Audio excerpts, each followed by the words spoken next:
ایک نوجوان کا رشتہ ہوا، وہ رشتہ ہو گیا، رشتے کے کچھ دن بعد جب وہ دولہا بنانا تو دولہا بننے کے بعد جب وہ سسرال پہنچا تو اس کے چہرے پہ داڑھی تھی۔ سسرال والوں نے لاسٹ بات کہہ دی کہ جب ہمیں یہ لڑکا پسند نہیں ہے۔ کہا کیوں؟ ہمیں وہی چاہیے جسے ہم دیکھ کے آئے تھے۔ باپ نے کہا وہی تو ہے نا جسے آپ نے اپنایا تھا۔ کہا یہ وہ نہیں ہے۔ کہا کیوں؟ کہا کہ اس کے چہرے پہ داڑھی نہیں تھی۔ کہا پہچانو بیٹا وہی ہے۔ کہا ہے تو وہی، لیکن ہمیں داڑھی والا لڑکا نہیں چاہیے، اس سے کہو یہ داڑھی منڈا دے ورنہ ہم بیٹی کا نکاح نہیں کریں گے۔ جب اتنی بات کہی نا تو لڑکا دیکھتا رہ گیا۔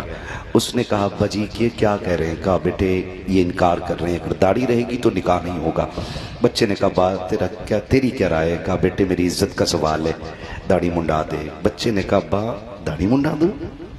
داڑھی منڈا دوں؟ ابا یہ نہیں ہوگا۔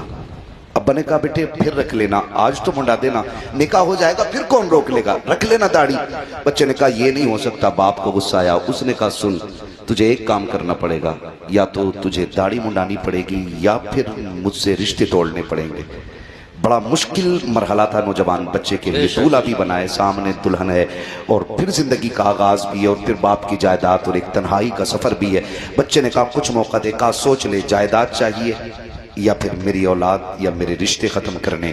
بچے نے کچھ دیر نوجوان نے سوچا، پھر اس کے بعد صحرا اتارا، کچڑے کے ڈھیر میں پھینکا اور کہنے لگا ابا جا تیری سلطنت تجھے مبارک ہو، مدینے والے کی سنت مجھے مبارک ہو۔